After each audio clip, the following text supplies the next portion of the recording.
Hello friends, welcome to everyone. तो आमे माने प्रिपेयर करूछे जोटा कि आमर मॉडर्न हिस्ट्री क्वेश्चन पाई आमे करूछे एसएससी टीजीटी एग्जाम सब एग्जाम पाई मते एटा इंपोर्टेंट मॉडर्न हिस्ट्री। तो आज मॉडर्न हिस्ट्री रो आमे किछिटा इंपोर्टेंट क्वेश्चन करिबा जोटा कि पूरा स्टार्टिंग रु बहुत इंपोर्टेंट। तो चलतु स्टार्ट करवा। पूर्व क्लास जो मैंने देखी ना देखीदेवे ये क्वेश्चन गुड़ाक ही निश्चित भाव में एग्जाम आसो। आज जो क्वेश्चन करवा निहाती एग्जाम आसो। तो चलतु एक number first, Khalsa was founded by. Khalsa किए फाउंड करथिले ना आंसर होची गुरु गोविंद सिंह, ऑप्शन ए। तो ये क्वेश्चन टा भी पकई थाए एग्जाम रे। एटा कोड आछि ना हमर गुरु गोविंद सिंह हमर सिख गुरु होचंती।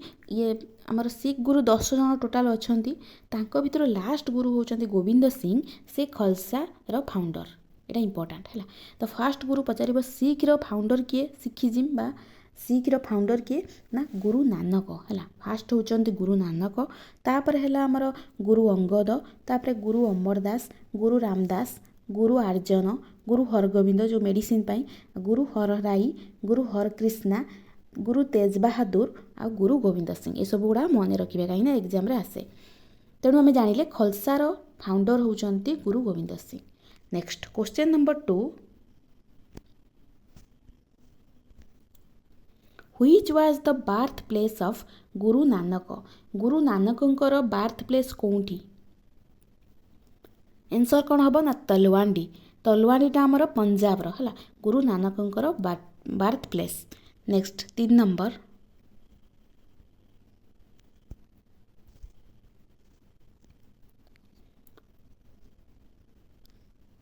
देची, which governor general had entertained Ranjit Singh with great honour at Ropar ठारे से कहूँ कौ जेनेल जे कि रंजीत सिंह को ग्रेट ऑनर देते। तो किए हम ना आमर कौटी ना रपर ठारे रंजीत सिंह जे से किए थे राजा थे जोटा कि पंजाब रो आउ कौ गवर्नर जनरल थे से किए ना William Bentinck, option B William Bentinck. तो next question 4 number, which governor general is associated with doctrine of lapse. Doctrine of lapse यहाँ इंपोर्टेंट बहुत इंपोर्टेंट सब तो एग्जाम आसी था यहाँ जानी। तो डॉक्ट्रिन ऑफ लाप्से कौ से किए बाहर करते ना आमर लॉर्ड डेलहाउस, ऑप्शन बी हम। केते मसीहा जदि पचार ना 1848 मसीहा डॉक्ट्रिन ऑफ लाप्से। तो बहुत इंपोर्टेंट आउ Lord Dalhousie. Next question number 5,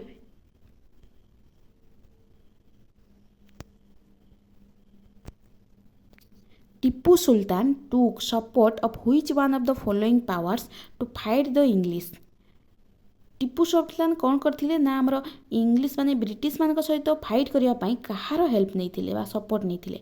French मानकर है, French, option B. Tipu Sultan किए आमर मैसूर वार से जड़ित जो हैदर अली पुओ होचंती टीपू सुल्तान। तेणु ऑप्शन होची बी आंसर। फ्रेंच मानकर सपोर्ट बा तांको थ्रो रे टीपू सुल्तान माने फ्रेंच माननकु नेकी ताका सैन्य माननकु से माने शक्तिशाली करथिले जोथि पई कि सैन्य माने इंग्लिश बा ब्रिटिश मानक सहित लड़ीथिले। Next 6 number,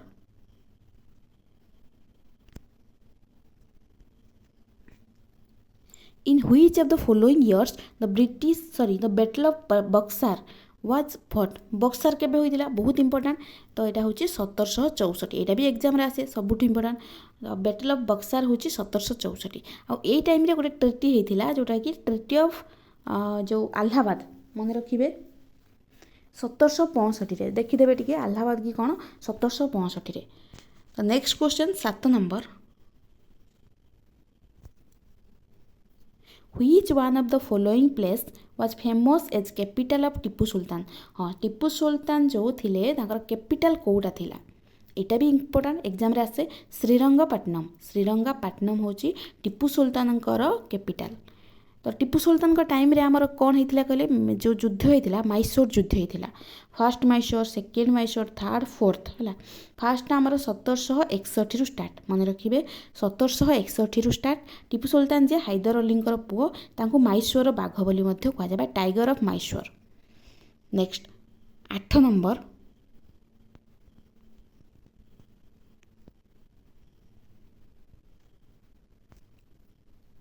Tipu Sultan died fighting the English forces under dash Tipu Sultan जो फाइट करते ब्रिटिश मान सहित से टाइम रे से मरी जाइए तो से टाइम रे किए थिले आमर जो ये ब्रिटिशर लॉर्ड वाल्सले गवर्नर थिले लॉर्ड वाल्सले से क्वेश्चन आसूची जे जेतेबेले टीपू सुल्तान माने मृत्यु हला से टाइम रे से जो ब्रिटिशर किए थिले गवर्नर लॉर्ड वाल्सले हला लॉर्ड वाल्सले मन रखिबे तो केमिति ना टीपू सुल्तान जेतेबेले तांकर राज्य सब नहीं गले ब्रिटिश माने तेणु टीपू सुल्तान कौन कले ना तांको सहित युद्ध कले जो लॉर्ड वाल्सले आउ सब थिले जो से सहित युद्ध कले जो कि से युद्ध रे आहत होइकी से मृत्युवरण करथिले तेणु से टाइम रे जो ब्रिटिशर गवर्नर थिले लॉर्ड वाल्सले आउ टीपू सुल्तान मरी थिले केबे ना मृत्यु तांकर 1769 रे हिथिला से फास्ट माइसोर जो 1767 रु केते करथिले एमती चारिटा जाक करथिले तापर 1769 रे मृत्यु होइतिला नेक्स्ट क्वेश्चन तेणु यहाँ मन रखिए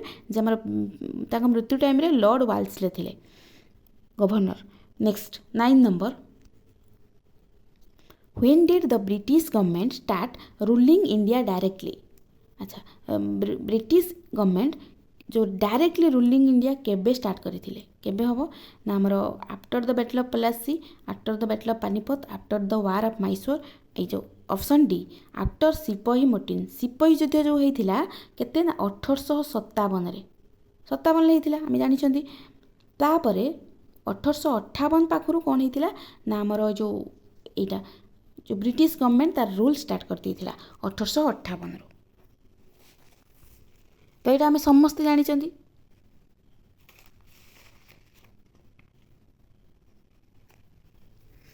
तेणु बहुत इम्पोर्टाट जे ब्रिटिश गवर्नमेंट स्टार्ट कला तार रूल केबे ना सिपाही मोर्टिन जो हैला सिपाही मोर्टिन 1857 रे हैला ता परठू 1858 पाखरु हमर जो रूल लागिला ब्रिटिश रूल बा ताकू जो क्राउन रूल कहा जाए तेणु ये क्वेश्चन आसब बैटल ऑफ प्लासी है बैटल ऑफ प्लासी केबे होइथिला ना हमर 1757 बहुत इंपोर्टाट बैटल ऑफ प्लासी होची प्लासी युद्ध 1757 रे इंपोर्टाट मन रखिबे एटा 1757 एटा भी क्वेश्चन आसे सब बेले तापर बैटल ऑफ पानीपत पानीपतटा भी सब बेले क्वेश्चन आसे तीनटा पानीपत युद्ध होइथिला फार्स्टटा होची कोन ना हमर होची केबे ना 1526 रे होइथिला पानीपत युद्ध तो कहा कहा भितर होता ସେଇଟା भी पचार मन रखिए डायरेक्ट बाबर आउ इब्राहिम लोदी फास्ट पानीपत केबे होइथिला 1526 रे बहुत इंपोर्टेंट ये क्वेश्चन आसीबो 1526 रे फास्ट पानीपत जोटा कि बाबर इब्राहिम लोदी भितर होइथिला आउ बाबर जीतिथिले सेकेंड पानीपत होची 1556 रे होइथिला कहा कहा भितर अकबर आउ हेमू तापर थार्ड पानीपत एठी कौन किए जीतिला ना हेमू जीति थार्ड पानीपत होची जोटा कि 1556 गला तापर 1761 रे थार्ड पानीपत क्या क्या मध्य यहाँ भी क्वेश्चन आसीथिला पूर्वथर जो एलटीआर रे जे मराठा एम्पायर आउ आमर दुरानी एम्पायर दुरानी रो जे अहमद शाह अब्दाली थिले तो यही तीनटा जाक पानीपत होइथिला बहुत इंपोर्टेंट इथरु निहाती आसीबो क्वेश्चन तापर after the war of Mysore Mysore युद्ध मु कहली टीपू सुल्तान टाइम रे होइथिला जो 1767 स्टार्ट है पूरा चार्टा जाक होइथिला 1769 रे ना कौन सरी शेष होइथिला तो मन रखिए आउ मोर्टिन जोटा कि सिपाही युद्ध 1857 रे तो एति क्वेश्चन आज था नेक्स्ट क्लास आम आउ किसी इंपोर्टेंट क्वेश्चन करवा तो आज जी थिला एथरो निहाती क्वेश्चन किसी आसीबो बहुत इंपोर्टेंट आज एतिके धन्यवाद।